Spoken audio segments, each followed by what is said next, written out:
Mesdames et messieurs, bonjour à toutes, bonjour à tous, j'espère que vous allez tous extrêmement bien et bienvenue sur cette toute nouvelle vidéo. Alors bon, on va mettre les bases là maintenant tout de suite. Je ne sais pas ce que c'est comme vidéo, parce que oui, je vous avais promis, la review comme on a l'habitude de le faire, c'est demain. Une review bien travaillée sur toute la saison, surtout, c'est demain. Là, je viens à peine de terminer tous les épisodes, tu vois. Je les ai mangés, les épisodes, je les ai avalés. C'était incroyable, je me suis mis dans un noir total, j'ai plus bougé, j'ai mis mon téléphone en silencieux et je n'ai plus bougé. Et du coup, cette vidéo, je ne sais pas forcément ce que c'est, parce que de base, j'allais vous faire une vidéo pour vous parler de la troisième partie et la date de la troisième partie, parce que oui, elle vient d'être communiquée et je vais vous la communiquer durant cette vidéo. Mais aussi, cette vidéo a pour but de... Tu vois, de relâcher un peu ma hype parce que je suis beaucoup trop excité, j'ai besoin de parler, j'ai besoin de dire des choses, tu vois. Alors ce n'est pas une review, on va prendre ça comme une réaction à chaud, un retour à chaud, tu vois, pendant que je suis hypé parce que demain on va être calme, on va parler de toute la saison, on va parler des personnages, tu vois. Là j'ai juste envie de blablater et du coup prenez cette vidéo comme une vidéo entre fans de Cobra Kai dans laquelle on va juste papoter, blablater, parler à chaud de cette saison qu'on vient de regarder ensemble. Alors, installe-toi confortablement devant celle-ci, n'hésite pas à laisser un petit pouce bleu pour me soutenir. D'ailleurs, je viens à peine d'être encore démonétisé par YouTube, vu que je viens d'arriver en France et vu que je n'ai toujours pas mes papiers qui sont prêts. Du coup, YouTube m'a encore une fois démonétisé. Le seul moyen de soutenir les gars, c'est les pouces bleus et les abonnements.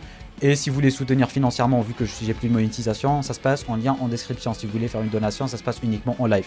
Du coup voilà, pour ceux et celles qui voulaient le savoir, parce que vous avez été nombreux à m'envoyer un screenshot des mails que vous avez reçus de YouTube. Ceux qui sont abonnés en fait ont perdu leur abonnement. C'est tout à fait normal, parce que oui, j'ai perdu la monétisation de la chaîne. D'ailleurs, dernier disclaimer avant qu'on ne commence, je vous remercie énormément pour tous vos messages de joyeux anniversaire. Ça fait extrêmement plaisir. Je ne peux pas avoir un meilleur cadeau que cette saison banger de Cobra Kai. Je suis l'homme le plus heureux du monde. C'est le meilleur cadeau de l'histoire. Mais en tout cas, voilà. Un très grand merci. Ça me touche beaucoup, les gars. Tous ceux qui m'ont souhaité joyeux anniversaire, ça me touche énormément. Sur ce, encore une fois, installe-toi confortablement. Pouce bleu, abonne-moi s'il n'est pas déjà fait. Et sur ce, on va parler de la date de la diffusion de la troisième partie. Et je vais aussi vous donner mes avis à chaud concernant cette deuxième partie. C'est parti. Ah, partie, ça fait beaucoup.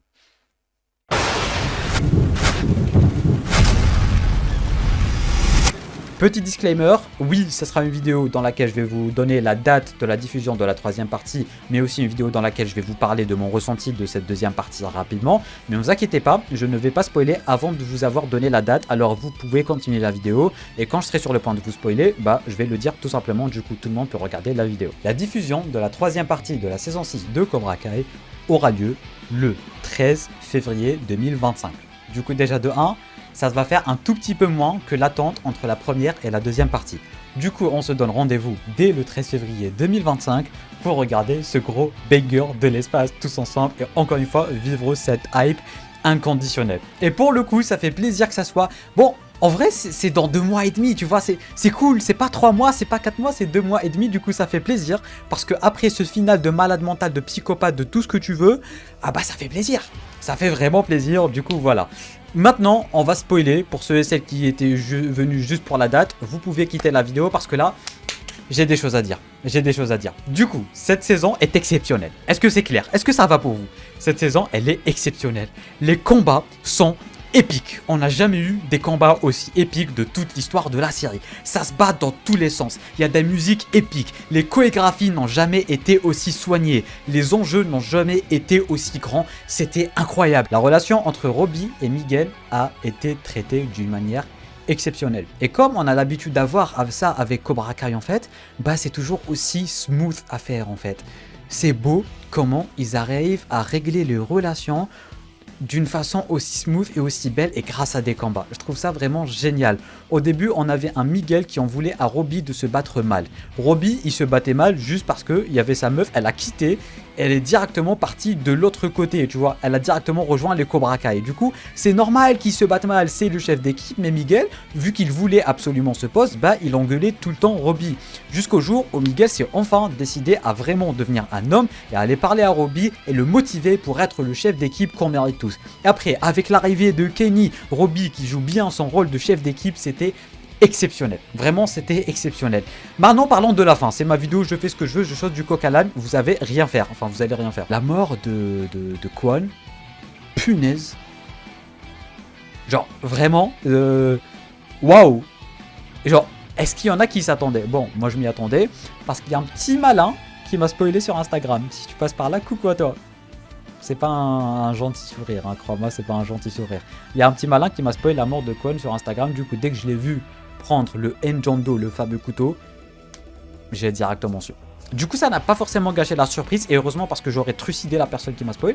Ça n'a pas forcément gâché la surprise parce que, en fait, cet épisode final, ce combat final, c'était tellement inattendu déjà de 1, et de 2, j'étais stressé, je suis allé aux toilettes 2 fois. Je vous jure, je suis allé aux toilettes 2 fois tellement ça m'a stressé. Genre, la tension n'a jamais été aussi présente. De toute ma vie, quand je regarde des films, des séries, j'ai jamais ressenti autant de tension. J'étais surexcité. Genre, c'est comme si tu regardais vraiment le Seikai Taikai. C'est comme si tu regardais vraiment le tournoi et il parvenait à te faire ressentir. En fait, tu sais pas qui va gagner, tu sais pas comment ça va se passer, tu sais pas qui va mourir. Ça part dans tous les sens, littéralement. Genre, vraiment, mon cerveau, il partait dans tous les sens. Mon cerveau, il partait vraiment dans tous les sens. Déjà, rien que les combats 1v1 ou les combats d'équipe, les combats de plateforme et tout, déjà, rien que ça, c'était super bien foutu. Les chorégraphies, c'était vraiment incroyable avec les musiques épiques, les ralentis et tout. En fait, le fait que tu saches jamais qui va gagner ou comment ça va se passer, c'est ça qui est bien. Contrairement aux autres séries et tout, tu vas pas dire oui, eux, parce que c'est les héros, ils vont gagner. Non, c'est parce que c'est les héros que tu sais pas qui vont gagner. C'est ça qui est bien avec Cobra Kai, parce que il n'y a pas forcément les héros, les gentils, les méchants. Il y a Cobra Kai, il y a Miyagi, il y a les Iron Dragons. D'un côté, t'as Terry qui arrive de nulle part. C'était trop bien comment ils ont ramené le retour de Terry. D'un côté, t'as John Kreese. D'un côté, t'as Johnny qui sauve John Kreese. Ça part vraiment dans tous les sens. Et du coup, toi, en tant que spectateur, t'es super hypé, t'es super excité. Tu comprends pas ce qui se passe, en fait. Tu ne comprends pas ce qui se passe. T'es juste là, super excité. Tu suis de partout. T'as ton cœur qui bat à 10 000 à l'heure parce que tu sais pas qui va gagner ou qui va perdre, et à chaque fois on t'induit en erreur, et c'est ça qui est bien parce que t'as vraiment l'impression de vivre un vrai tournoi. En fait, t'as vraiment l'impression de vivre un foutu tournoi de l'espace, et pour le coup, le fait qu'ils arrivent à nous faire ressentir ça, bravo à eux, vraiment, enfin, vraiment. C'est vraiment super génial de leur part et je les félicite pour cette saison. Et le truc en fait qui est bien, c'est pas que le combat final et c'est pas que la grosse, je sais même pas comment on va appeler ça, c'est une baston générale. Et en fait ce qu'ils ont fait avec cette saison, c'est super ingénieux parce qu'on le sait, à chaque saison, il y a un tournoi, la saison d'après, il y a une baston générale. Tournoi, baston générale, tournoi, baston générale. Pour le coup, ils ont mélangé et tournoi et baston générale.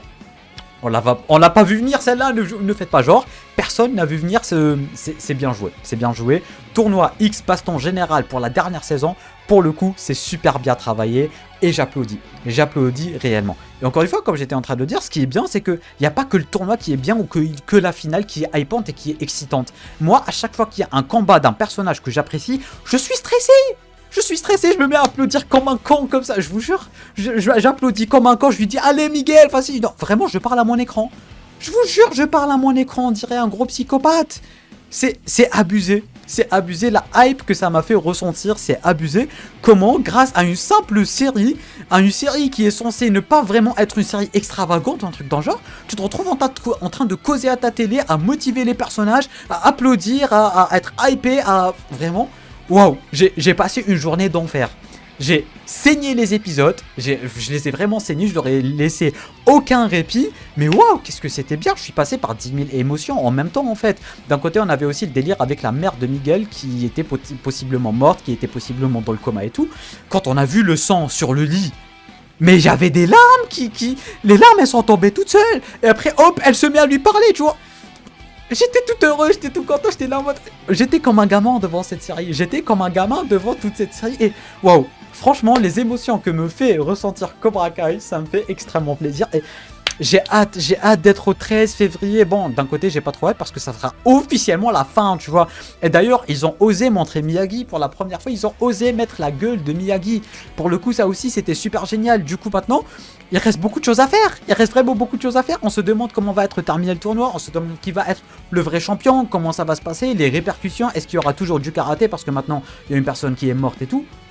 ça va dans tous les sens. Et c'est ça que j'adore. C'est ça que j'adore réellement. C'est beaucoup trop bien foutu. Chaque épisode a son lore. Chaque épisode est bien travaillé. T'as toujours ce délire entre émotions, entre sensei, entre élèves, pardon aussi, que ça soit Kenny, Devon qui est parti parler à Johnny qui est parti sauver John, j'allais dire Johnny, mais vous voyez ce que je veux dire. Du coup vraiment c'est super bien travaillé, l'introduction des nouveaux personnages est super smooth, que ça soit Zara, que ça soit l'autre, je sais plus comment il s'appelle, celui qui est en cruche sur Sam, comment Miguel l'a défoncé. Miguel, est-ce qu'on en parle de Miguel? Miguel, ça fait 3 saisons qu'on l'a pas vu briller, alors que c'est techniquement le personnage principal de la série, mais les 3 premiers épisodes, comment il a dit à Robbie? Il lui a dit regarde comment je gère. Il lui a dit regarde comment je les défonce. À chaque fois, Robbie se fait défoncer, tout le monde se fait laminer, que ça soit l'aigle, que ça soit Robbie, que ça soit Dimitri, parce que ils sont tous occupés. Robbie qui a perdu sa meuf, Dimitri et l'aigle qui partent à l'université. En fait, durant cette saison, chacun a des problèmes et ces problèmes les empêchent de focus le Sekai Taikai. Et du coup, t'as Miguel. Son seul problème, c'est de gagner, tu vois. Et du coup, à chaque fois, tout le monde est en train de perdre. Il reste que Miguel contre des centaines de personnes. Miguel, en fait, il ramène ses fesses. Il dit à Robbie, regarde, je les défonce. Et là, il finit en 1 contre 10 000. Et il les défonce. Il tient ses promesses, contrairement à tout le monde. À chaque fois, c'est lui qui sauve la mise au Miyagi. Et ça fait plaisir de voir un Miguel badass. Tu vois, à chaque fois, il était démotivé, mais là, il a la motivation nécessaire et il défonce tout le monde. Il est super fort. C'est le MVP de cette saison, Miguel. C'est vraiment le MVP de la saison. Même à la fin, quand les sensei, ils étaient mal, c'est lui, il leur a dit, hey, arrêtez de faire les connards. C'est pas moi qui vais jouer votre rôle, tu vois. Ça, c'est notre Miguel. Ça, c'est notre Miguel. Et même Robbie, à la fin, quand il s'est, on va pas dire s'est remis avec Tori, mais quand ils étaient sur un bon terme, il a pris son rôle de chef d'équipe, il a défoncé Kwon, mais genre vraiment par défoncer, il l'a défoncé. Kwon n'avait plus aucune chance. Vraiment, les Miyagi, quand ils ont plus de problèmes dans leur tête, ils cassent tout et ils étaient vraiment géniaux. Bref, je pense avoir dit tout ce que je voulais dire là maintenant tout de suite. Hein, la vraie vidéo review arrive demain. Et après-demain, il y aura des théories. Il y aura tout le temps des vidéos durant la semaine, ne vous inquiétez surtout pas. Mais voilà, genre vraiment, je voulais juste vider mon sac, si je puis dire ça comme ça. Bref, n'hésitez pas vous à me dire en bas dans les commentaires qu'est-ce que vous avez pensé de cette saison. Ceux qui ont regardé là maintenant tout de suite, allez, votre avis à chaud, ça m'intéresse vraiment. Le petit pouce bleu, l'abonnement si ce n'est pas déjà fait en cliquant juste ici sur ma gueule. Tu veux regarder notre vidéo en cliquant juste là ou juste là. Sur ce, moi je te dis à très bientôt pour une toute nouvelle vidéo. C'était Namiat, portez-vous bien.